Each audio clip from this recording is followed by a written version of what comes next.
か？こんにちは。声聞こえてますかね。どなたか教えてください。あ、はい。インスタライブほどみんな。あ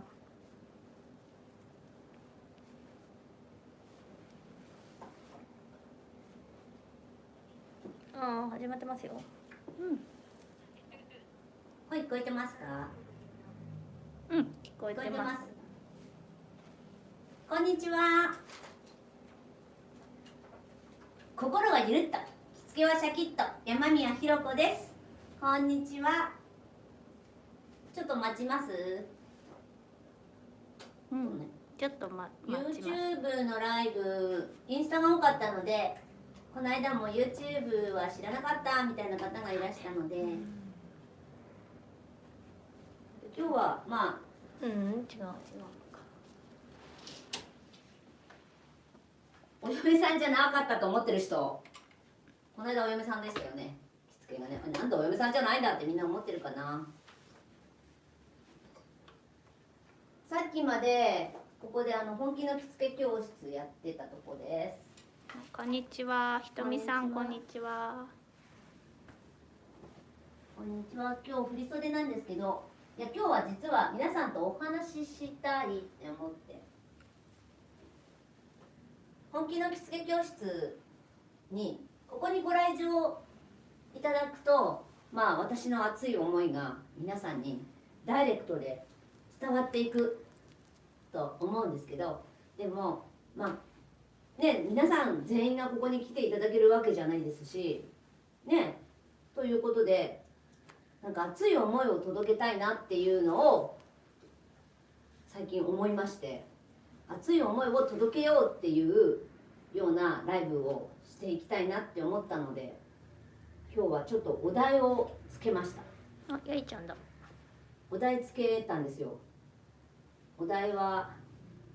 デザインするということっていうお題をつけたんです。なんじゃそりゃって、皆さん思っているかもしれないんですけど、美容師さんも着付け師さんも、皆さん私たちクリエイターじゃないですか。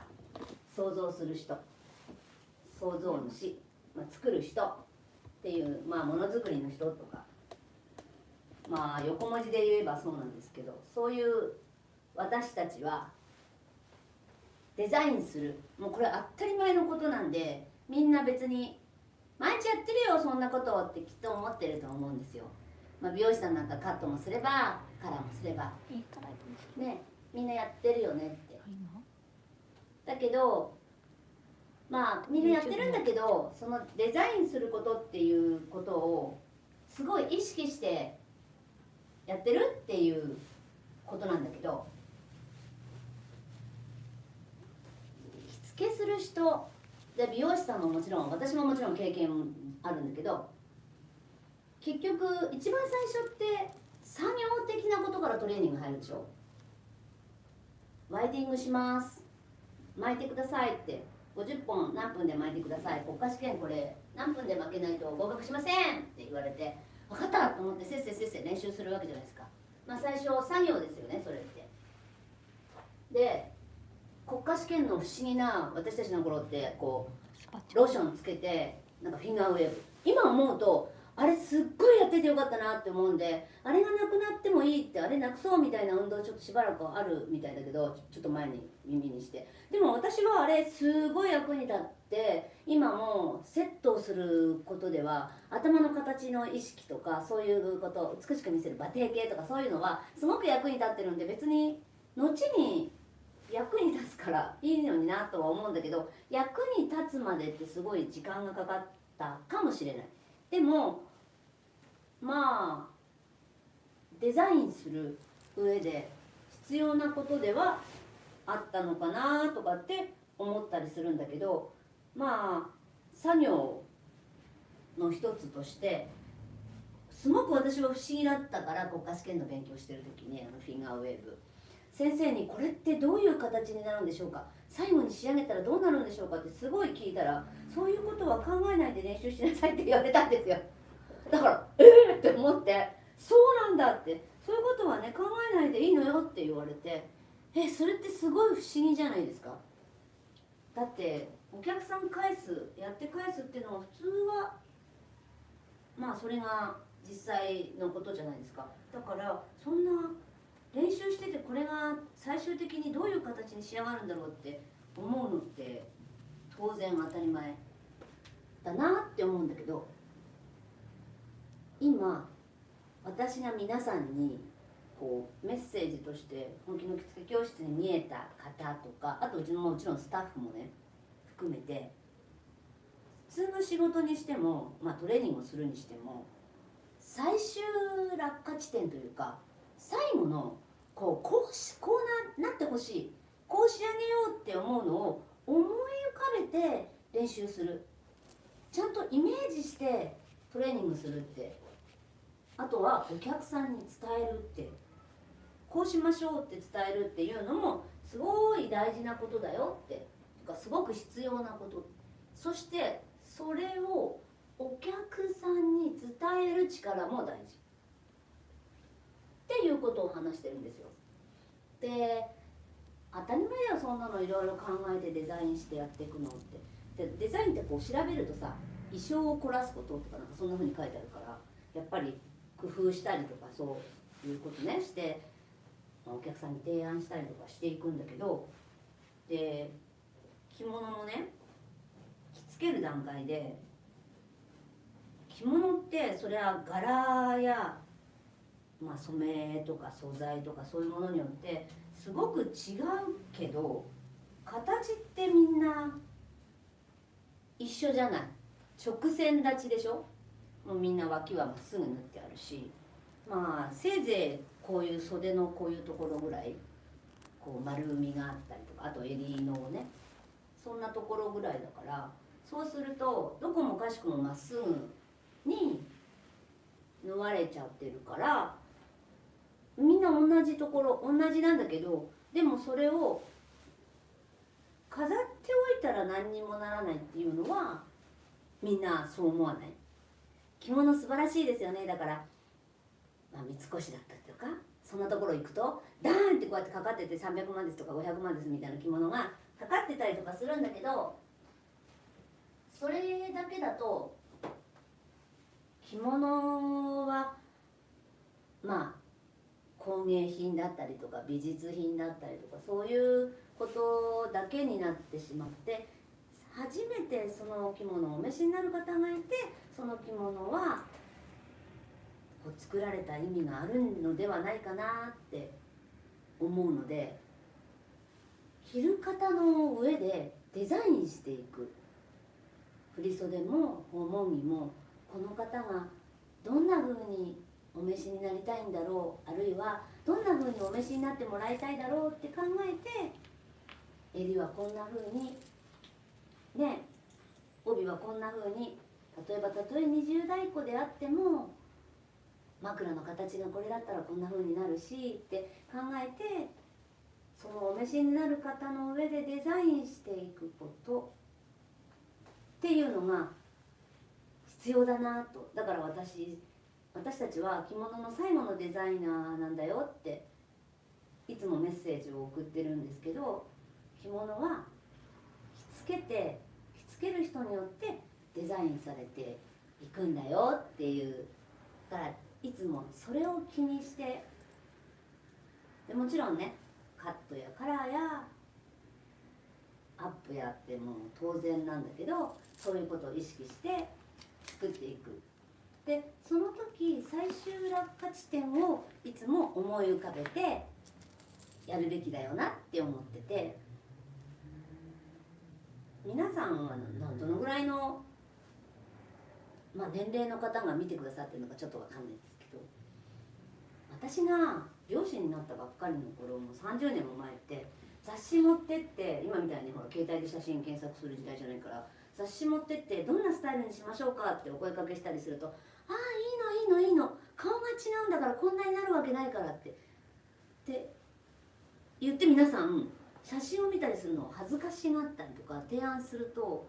まあ否定されたりとか、こんな風になるわけないじゃない、顔が違うんだからとか、これ素敵だけど顔が違うんだもん、こんな風になるわけないわよねって必ずみんなそうやって言われたもんで、いや今考えるとちょっと失礼かなって思うんだけど、いやそうなりますよって言っても、いやなるわけないじゃないって、あんたじゃ無理よって言われてたのかもしれないんだけど、そういうのってあって、でも今って変わってみんなお嬢さんたち、まあ、ママたちもね、お着物着るにしてもアップするにしてもカットもカラーも皆さんこうやって画像を探すと一緒に見て、あこんなのいいなあんなのいいなってすごく言うような時代になりました。でだから画像社会になったらすごくそういうことが皆さんこう割と口にして出してもいいぞっていうようになったんだろうなって思ってます。だから具体的に何か示す、割と簡単に昔よりもできるようになったんじゃないかなって思っています。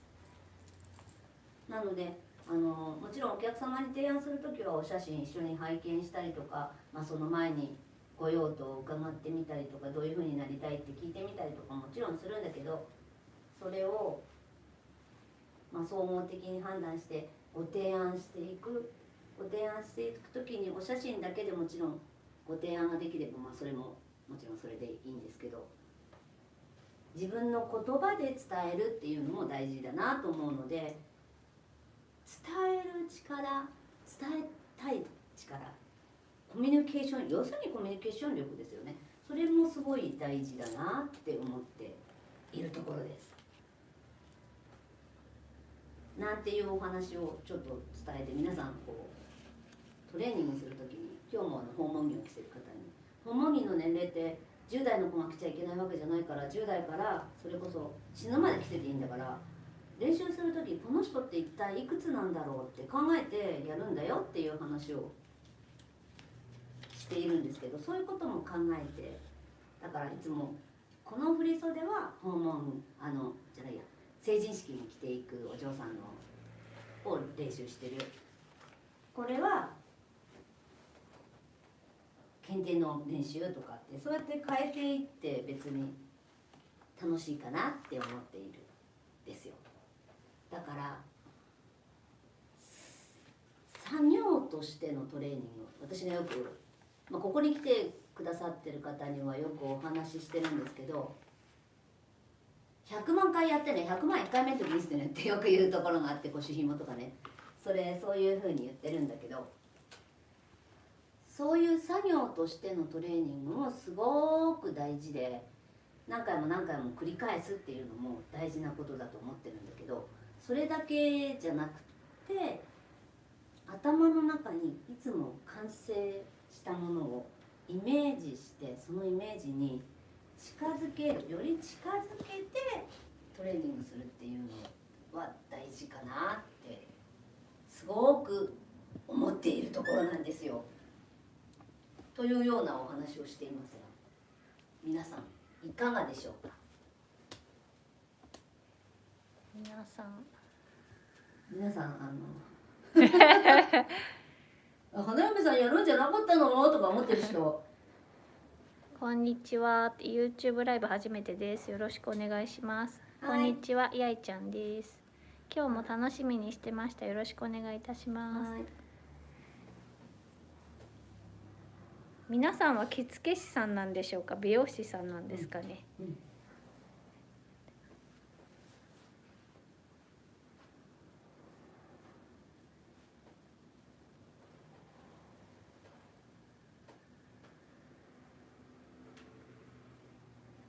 ちょっとこう YouTube ライブだとハードルが上がるんですかね。あとコメントができない方いらっしゃいますよね。ログインしてないと見るだけってなっちゃいますね。まあ参加できるとより楽しいですよね。あ、美容師です。美容師さんのがいらっしゃる。はいはい。美容師さんとかだと、あ、もう一人美容師ですって言って、もちろん十分きっとカットだカラーだももちろんなさってアップもしてって、そして着付けもっていう方がたくさんいらっしゃると思うんですけど、着付け師さんもいらっしゃる。こんにちは、着付け師です。でいつもこう襟の形とかも出来上がったこうアップの、私たちネープって言いますけど、ネープタボとかね、こう襟足の形を想像して、こんな襟足だったらこういう襟がいいかなとか考えて作るんだよとか、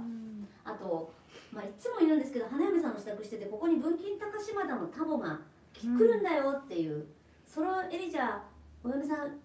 こうちょっと首回したらつっかえちゃうよっていうような、そういうもう全部でこう考えていくのが大事かなって私は思ってるんですよ。でよくそういうことを言って、なので、お嫁さんのコース最後には文金高島田のモデルさん使ってやりましょうねっていうような特別講習、またインスタに載せていこうと思うけど、特別講習をそういうのしようかなと思ってます。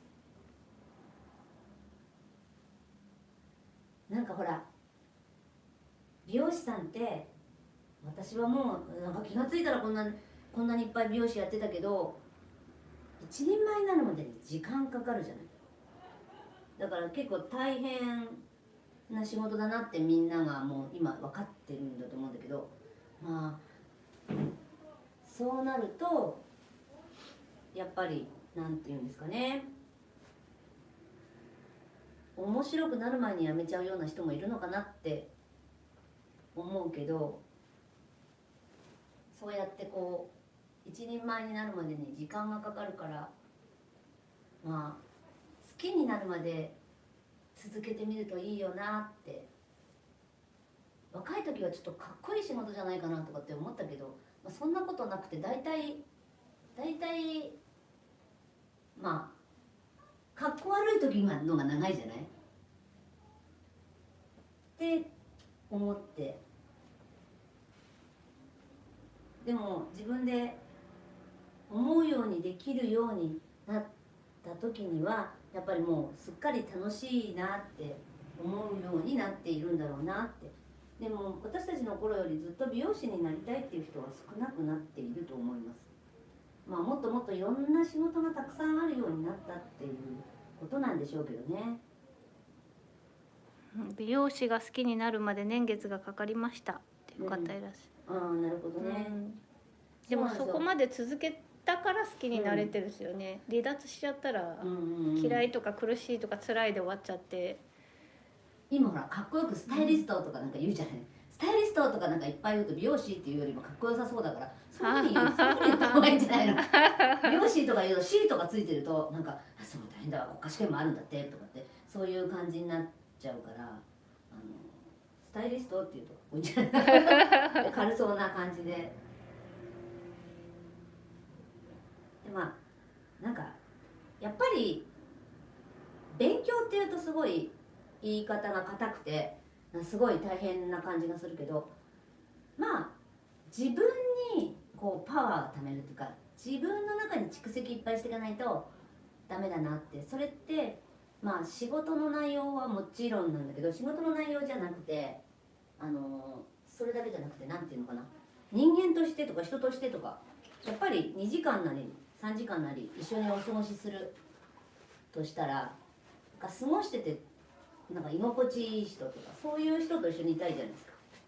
だろうなって思うから、なんか人間的な魅力を感じる人と、もちろん仕事はもちろんなんだけど一緒にいたいって思うんじゃないかなと思うから。でそんな風に思ってデザインしていく、意匠を凝らす、工夫をする、そうやって作っていくっていうような工夫をして、そういうトレーニングをします。最終的にだからいつも帯結びって行き当たりばったりなんですよって言ってるんだけど、行き当たりばったりなこといっぱいあるんだけど、行き当たりばったりでも自然とスタイルが作れるようになるにはいっぱいいっぱいそのトレーニングをした結果だったりしますよね。突然じゃあこれお願いしますって言われて渡されたまるっきり初めての帯や着物で、何分までになんて言われた時にもすんなりと仕事ができるようにはいっぱいいっぱいこうトレーニングするって何回も場数踏むっていうのも必要な、まあ最低のことはそういうことは必要ですけどね。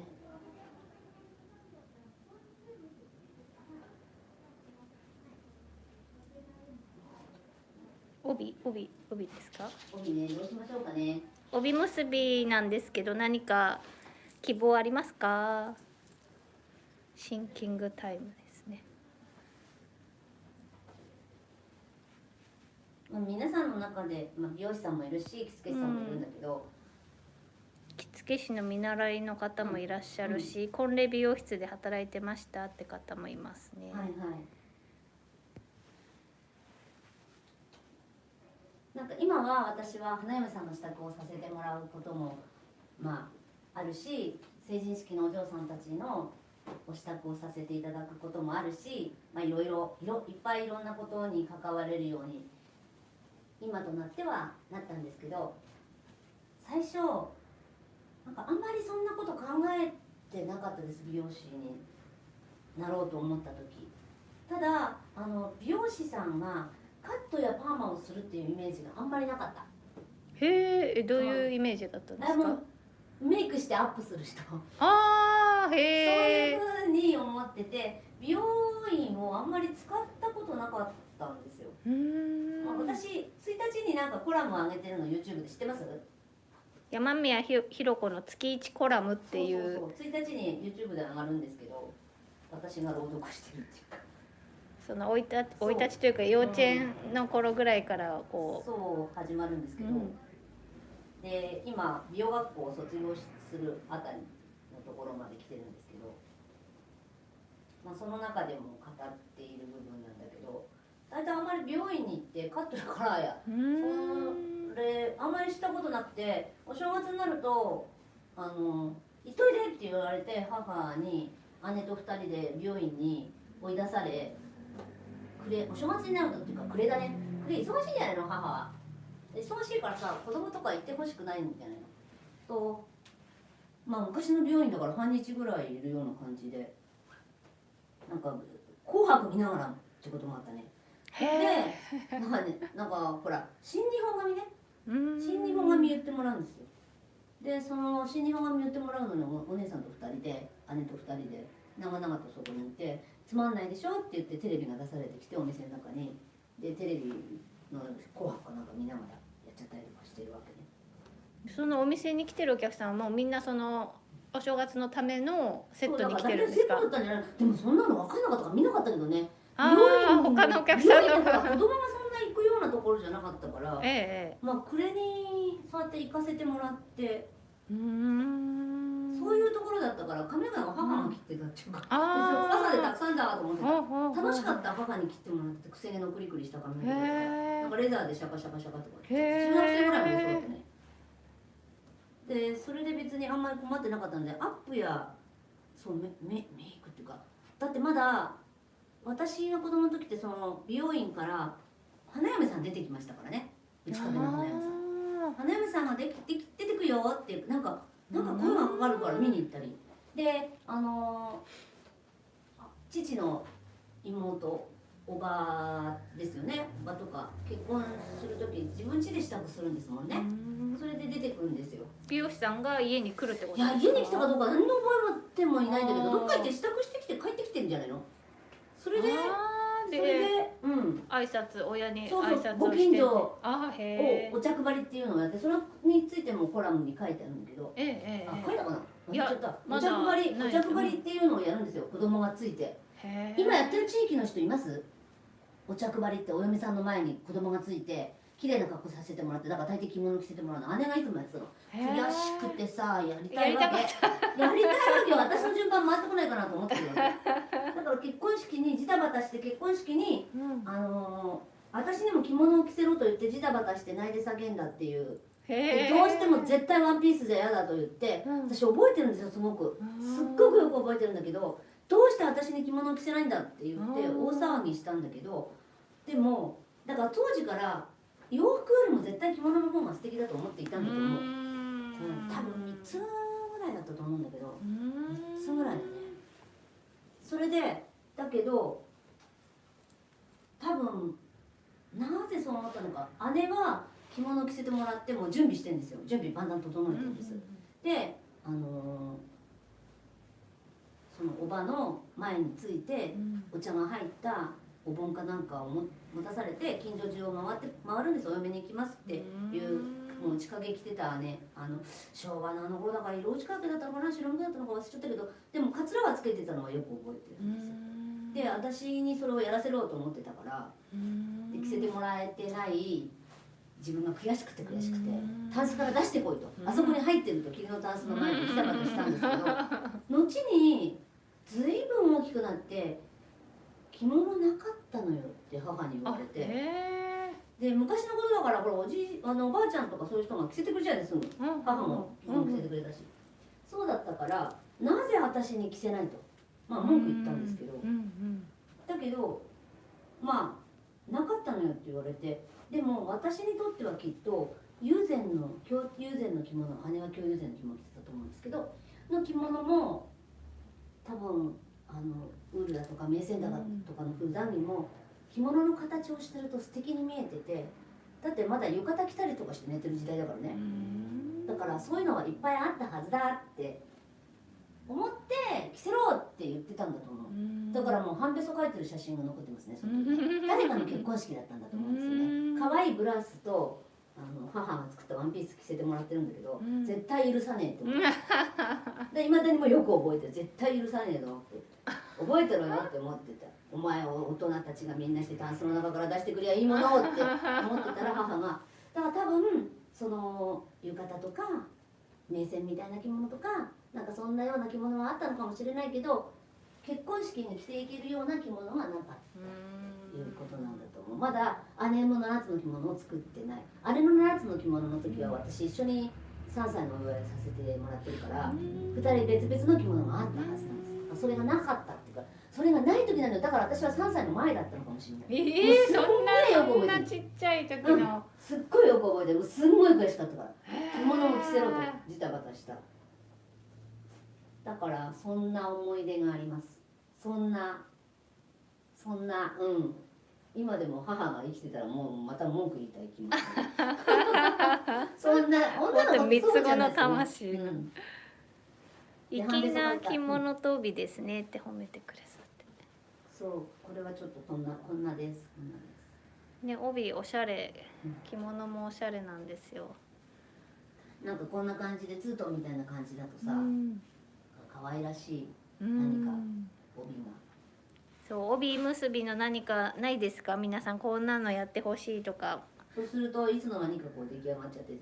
最終落下地点あったのかみたいな最終落下地点知ってるのかみたいな感じになってしまいますから、はい、こうして結んだ時に大抵タレが上のことが多くて、タレが上の羽をこちら側から作ることが多いです。というのは、こちら側から作ると、閉まらないから、さらに締めたかったら逆に倒すっていうこと、それでよく締まるようになるんですけど、でお嬢様の肩の幅とかそういうのも考えながら、あとこの着物を選んだんだから可愛くなりたいんだろうって、この髪の毛だし可愛くなりたいんだろうとか、こんな風にしたんだからかっこよく生きたいんだなって思ったり、かっこいいのがいい可愛いのがいいっていうのは聞いたりもします。で今それこそ、ちょっと聞いたんだけど、動画いっぱいあるじゃないですか、帯結びの動画、その帯結びの動画を持ってきてこれをやってくださいっていうお嬢さんもいるとか、あるいは帯結びの動画を持ってきてくださいってお客さんに頼みますって言った人もいましたね、受講生さんで。できないような長さだったりとかしたらどうするのかなってちょっと思ったけど、でそれが本当に可愛いそのお嬢さんに合うならいいけど、合ってなかったらどうするのかなとか思ったことがある。そのアドリブ力みたいなんですよね。もしそのお嬢さんはこれ動画持ってきました、でも全然長さも足りなければなんか方向があったりしちゃって制限がありました、そうなった時のアドリブで対応するわけじゃないですか。そうだろうね、その時に要は何も引き出しなかったら無無理くりその通りに作ってうん失敗するみたいな。なんか私は最近は本当になんかあんまり行き詰まることがなくて、あそれってでも似たようなのを同じようなのを繰り返して作っているんだけど、帯に関してはね、帯に関してはそうだなとは思うけど、でもそれっていっぱいやったっていうのももう毎日やったっていうのはもちろんあるから、なんかそのトレーニングを毎日やるっていうか、飽きするまでやるっていうのは必要かもしれないとは思います。2つ希望が来ていて、帯結び、最近あまり見ないお太鼓系はいかがでしょうかっていうのと、着物と帯が個性的なのでかっこいいイメージがいいです、できれば粋な帯結びお願いしたいですって。粋とお太鼓、粋とお太鼓かっこいい。まあでもこの着物がそうですよね、個性的だから、今建屋作ろうとしてらっしゃいます？してます。それやっぱかっこいいイメージでいきたいなっていう。そうこのお嬢さんがこの帯と着物をコーディネートしたとして、これ今日のチョイスは本郷チョイスです。はい、私が選ばせていただきました。これ今この黒いところ出すのとこの赤いところ出すのでなんか随分違うなってちょっと思った。そうですね。ちょっと思って、なんか粋な帯結びね、粋。この着物って粋なの？建屋。北野さんが建屋。愛媛から建屋と。建屋、はい。やっぱでもかっこいい系がやっぱり多いですかね。これほら黒出したらさかっこいい感じがしない？この黒いところ、あえての黒いところを出すみたいな感じでかっこいい感じになるなっていうのはちょっと思ったよ。じゃあそっち系になりました。皆さんなんかね、やったことがないことやる、やったことがないことやるって面白いじゃん。やったことがないことやるんだよねと面白いかな。建屋でかっこよくお願いします。建屋がいいです。建屋人気。建屋人気、はい。やったことないのをやるとか、やったことないことをやる。一般の方は分からなくてお任せが多いですが、完成すると感動していただけますって。嬉しいですよね。大福ちゃんが。それ嬉しいです。よく三重仮紐隠せれないとかってなんか言うけど、三重仮紐さ、この三重仮紐ってさ、見えてもいい三重仮紐だったら見えてもいいと思う？ちょっと考えてんだけど、これがさこんな色じゃなくてさ、金とか銀とか、帯っぽければだったらそうしてもいいと思う？どうなのかしら。装飾品みたいなイメージってことですよね。あと可愛いみたいなのがしたい子のために、レースだったりとか黒レースとかでもいいよね。そうだったらどうなんだろうってちょっと思ってはいるんですよ。商品化する。もうあるとは思うんだけど、そういうのもあるだろうなとは思うけど、ちょっとそうするといろんなのが必要だよなって思ったりします。そうですね。あえて逆に見せるような帯結びを、今の感じだったらあえて見せるってことですよ。なんかここにこうなんかあってもいいやって思うかね、思うかなって。そうですね。そうすると、でも分かりやすくないと難しいよね。お母さんにこれ見えてていいんですかみたいに言われちゃわないようなくらい分かりやすいのがいい。そう、なるほどね。でよく建屋ってこうやって今日もお嫁さん来てトレーニングしてもらって、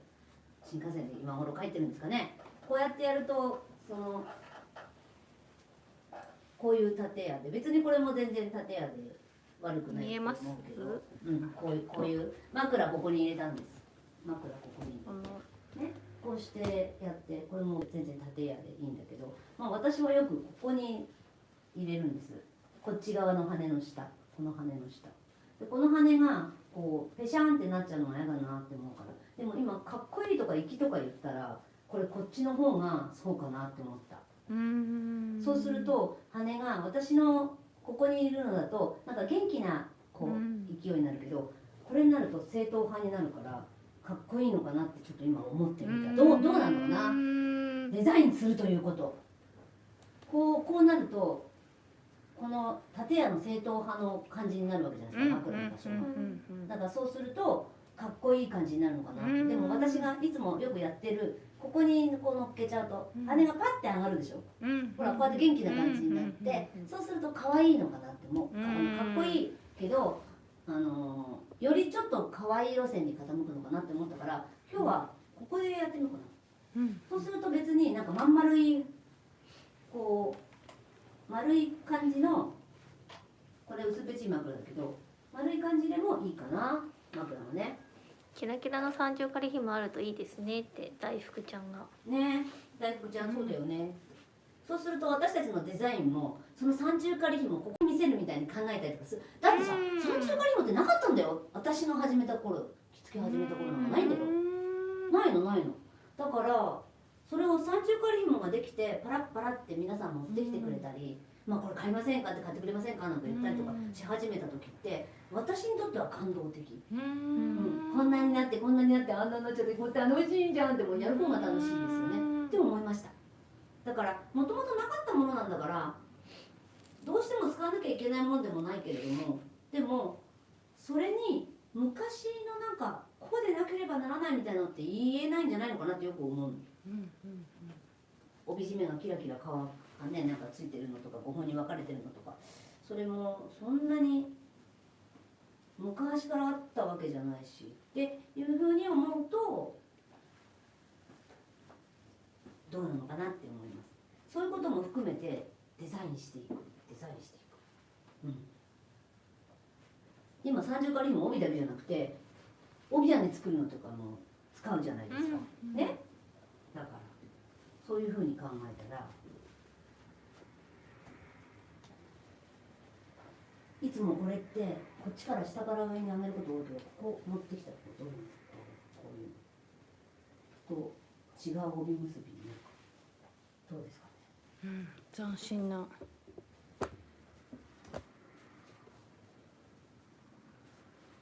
で帯揚げとか帯締めとか本来通すところじゃないようなところに通してみるとか、それもなんか楽しいかなって思うけどね。ちょっと用意してる帯揚げがこんな絞りの普通のごくスタンダードな感じなんですけど、帯揚げと帯締めはいつものいつものです。すみません。選んだのは着物と帯だけでそこにあったのがなんかはい、ポイっていう。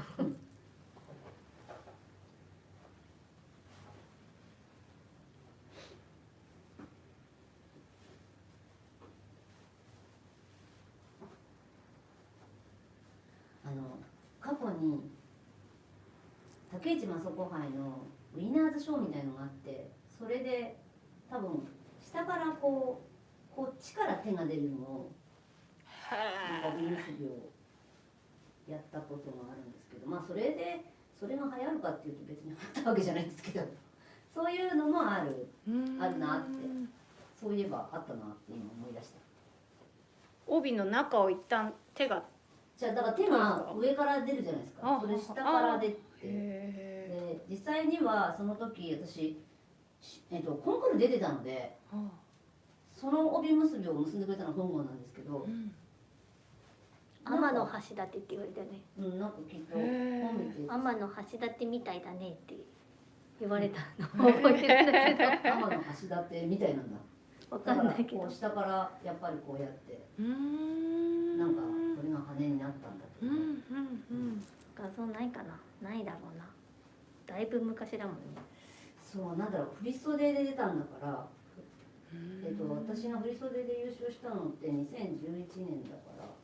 2011年の前ですね。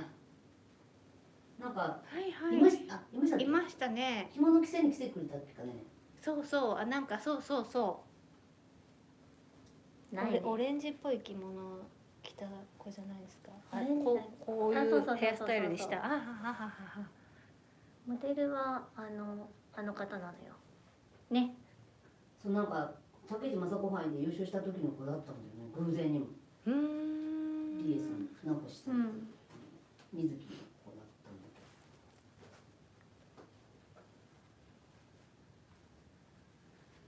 か YouTube ライブだと静かですね。みんなアカウント持ってないからそのおしゃコメンべりしにくトがいってそうそことですかね。うパラパラになるので。なんかこんな風にへえ。暗いと見える。黒い帯だと思ったらこんな風に暗い。これがいかどうかのことちょっとわかんない。それでこんな普通のごく普通のこんな初めですいません。太い平打ちとかだと楽しいかもね。うん。ああいいですね。でなんかこの辺とか通しちゃっていいんじゃない。あとは後ろにこの飾りが来てもいいかもこうやってね。それって楽しいかもしれない。前すっきり。うん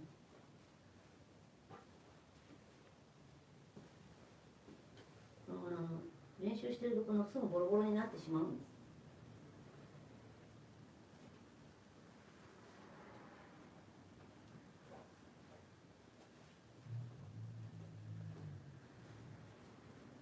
なんかちょっと思った。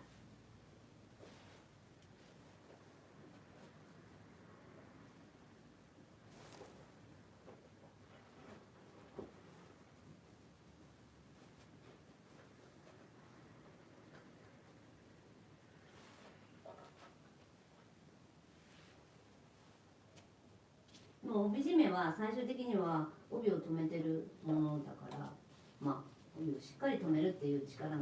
必要だから、帯締めはどんなにしっかり締めても大丈夫です。帯の上だからお嬢さん帯締め締めて帯締め苦しくてっていうことにはならないと思うから、枕だったりとか、まあ、三重からひももそうだけど可能性としてはあると思うんですね、苦しくてっていうのは。でも帯締め締めた途端に倒れちゃうっていうことはないと思うので。帯締めしっかり締めたつもりでも、まだ余りがあるなって、どっかでスルスルって緩む瞬間があるんですよね、きっとね。どうなんでしょうね。竹市先生のお名前を久しぶりに、うんあら消えてしまった。竹市先生のお名前久しぶりに聞きました。両腕に貯金をするのよといつもおっしゃっていました。そうそう、両腕に貯金をするのよってね。そうですね。だからもう毎日練習してたら両腕に貯金してんのみんな。なんか私そんな苦労してっていうようなそんな思いをあんまりしてないような気がするんです。でもしかしたら人様から見たらそういうふうに見えてたかもしれないけど、だけどあんまり苦労したなんて思ってないくて、まあ15年その竹内雅子杯に出続けさせていただいて、最初から最後まで結局出ちゃったんだけど、それも別にもう楽しくてしょうがなかった。楽しくてしょうがなかったんですよ。だからもうこんな楽しいのずっと死ぬまでやってようと思って、でそう思ってまあ竹内雅子杯の最後の15回目までは出ましたけど、その後竹内雅子杯ではなくなったので、その後は今は出ていないんですけど、楽しくて私にとっては運動会みたいな文化祭みたいなそんな感じだったんですね。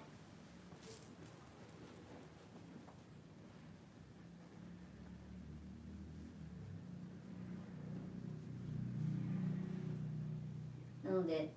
まあ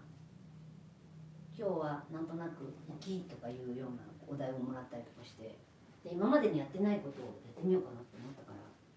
ちょっととっても不思議な感じの帯結びになったかもしれないんですけど、この帯で黒いところをあんまりそんな活躍させようと思ったことないけど悪くないんじゃない？っ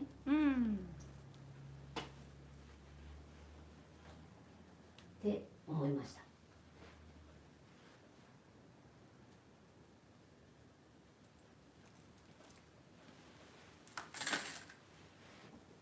皆さんは夕方の忙しい時間ですよね。もう本気の着付け教室を4時ぐらいまでやってて、なのでその後1時間で掃除したりとかお片付けしたりとか、まあそうで忙しいんですよね。わーわー言いながらやっとこの時間になっちゃうんですよ。でたどり着けるみたいな感じなんです。ドタバタワーワーしながら結局この時間になると。いうわけでこの時間になっちゃうんですけど、皆さんでそう私の熱い思いを届けたいと思って今日はそうみんなでデザイナーだっていう自覚を持ってやってみたらどうっていう提案をしたいなって思ったんです。でデザインしてるんだっていつも思ってなんか作業をしてるって思わないね、そう思ってやってもらえると楽しくなるんじゃないかなって思ったんです。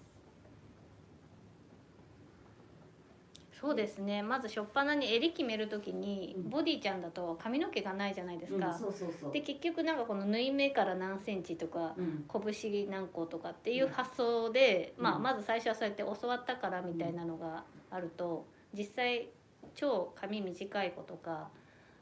その逆にいっぱい垂らしてる子とかで、そっちを考えて練習した方が全然いいですよね。それがデザインになります。楽しくなるんじゃないのかな。いやこんなかどうするこれ今こうやってやってこんなのこれ邪魔じゃんって思うでしょ。あれ髪の毛先にやっても邪魔じゃんって思うじゃない。だからその邪魔な時どうすればいいとかさ。ねちょっとこっちを止めとくだけ。それを後からやった方が髪の毛やった方がいいんじゃないかとかさ、そういうのもいろいろやってみないと分かんないから、邪魔じゃんっていいですね。拳1個で考えるよりは、どうデザインしようかなと思って襟を決めてったら楽しいですね。その方が楽しいんじゃないかなって思う。今インスタグラムでもたくさんね今まででは考えられなかったようなコーディネートとか、そういう小物の合わせ方とかね、ブーツ履くのも最近では振り袖のブーツも当たり前になってきましたよね。前は袴だけだったけど、中にレースのブラウス着たりとか、そういうの求められることも多くなってるから、着物はこうあるものっていうのもちょっとまた変わってくるよね。あんまりなんていうのかな、こうじゃなきゃダメよってそう言われた時にびっくりしない心構えっていうのかな、この間袴の時にそんな風にしてみんなでやったんですけど、そういうことを要求された時に共感してあげれる、あいいんじゃない可愛いんじゃない、ちょっと研究してみようかやってみようかって言える、なんていうのかな、心の余裕みたいな、やっべえの来ちゃったよってもしその時は思ったとしてもそう思ったとしても、まあその日その時突然だと引き出しがないと大変かもしれないけど、まあ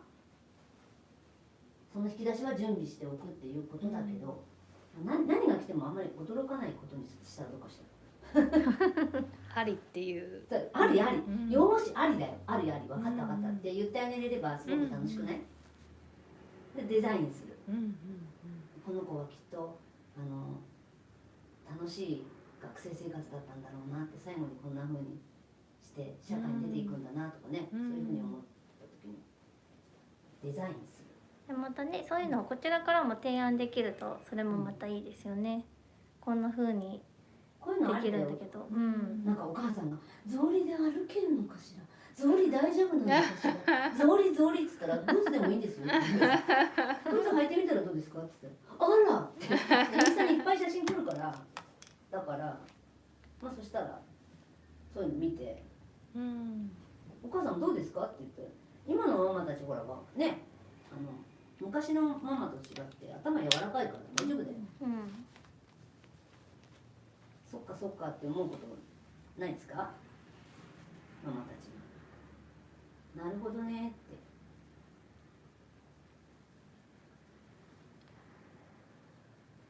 花魁やりたいっていう子たちがちょっと一時期流行った時は、あれはなんかなかなかほら賛成するママ少なかったじゃないですか。まあ友情だからかな。でも友情だからっていうより寒いよねあれって実際はほら花魁の人はこの別に振り袖でやってるわけじゃないから、襟が全然長さが足りないとか、縦襟とかも全然足りないし、こう肩まで出したいのかどうなのかね、それででも他だとやってくれないからお宅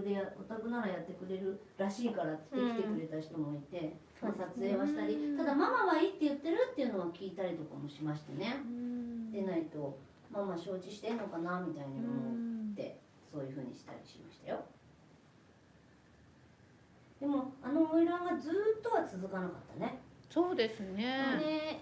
九州方面とかだとまだああるのあるのかな、あるのかなって、あ、そうかそうか、うんまあ、全国各地の成人式模様が送られてきて、流行りがこうギャルっぽい感じじゃないからなんですかね今。うん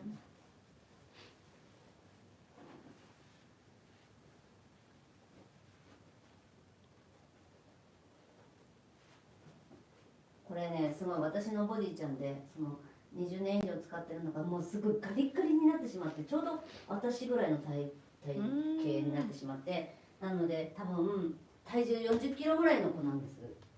細いボディだから細くてもうすごく今補正もいっぱいしてるし、すごい大変になっちゃったから、そろそろ買わなきゃいけないかなと思ってます。ボディもボディだけ買えるんだけど、ボディだけ買おうかなと思って、ベースだけは途中で変えてるから。でその細い人の補正の勉強にはきっとなると思うんですよね。でもそう思ったか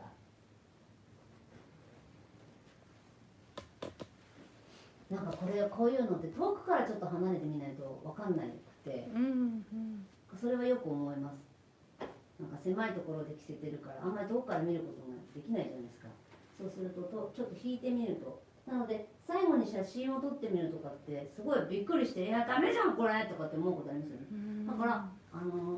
うまくいく時ばっかりじゃなくて、インスタに載せてるのもうまくいった時ばっかりじゃないんですよ。やべえじゃんこれと思ってもまあいっかって言って載せてたりもします。なのでうまくいくばっかりとは限らないので、そういうこともあるよって。みんなもそうだと思います。いい時ばっかりじゃないよね。いい時ばっかりじゃないから、それも含めてどうでしょうか。今日ね、その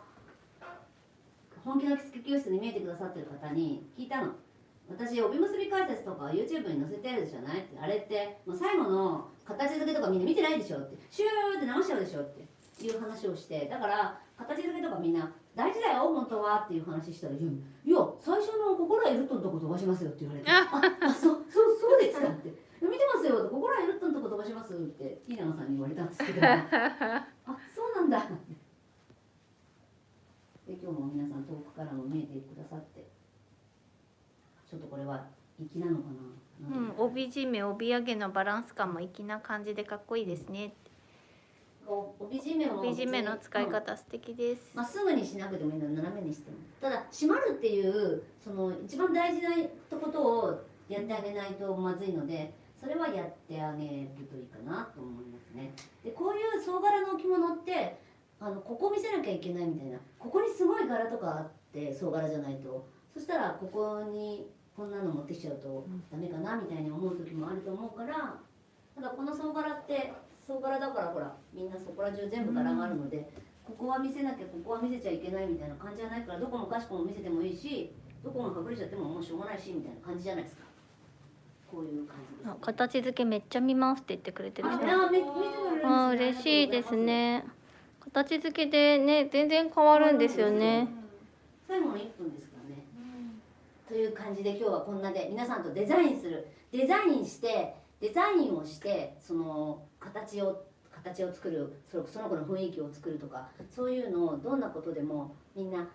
美容師さんだったらヘアの時とかすごいやってるけど、着物になるとそれしてるっていうことも聞いてみたいなって。襟の形で変わるんだよ、襟の角度でもう全然変わるよ、その角度を乗せるために補正だよって、その襟が乗るためにちゃんと補正しようね、その帯が落ちないために補正しようねって、そういうことだから、補正はこうなくちゃいけないとか思わないでもらって全然いいんです。ブラウス着るようなああいうような着付けでそんな補正したらブラウス着れなくなっちゃうからね。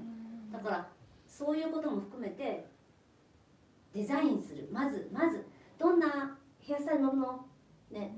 この子はどこに行くの、何なのって、何が好きなのって、そしたらこんな風にしたいな、私はこんな風に彼女になってほしいなで自分はクリエイターとして提案するのもいっぱいしていいと思うから、信頼してもらって提案してみよう。それにはコミュニケーション力をつけるっていうことで今日はこんなお話をしてみました。3月1日にまた私のコラムぜひぜひ私が喋ってるから聞き流してもらえればいいんです。ぜひ聞いてください。 YouTube でライブしていっていきたいなって思ってます。これはちょっとアーカイブで残すかな、YouTube の番組にこうするかな。ちょっとそれも考えています。今日は皆さんありがとうございました。ありがとうございまありがとうございした。ました。そういうわけでこの辺で皆さんに元気注入するよというわけで、元気注入。みんなありがとう。また一緒にやろうね。また見てね。ありがとうございました。バイバーイ。ありがとうございます。バイバーイ。さようなら。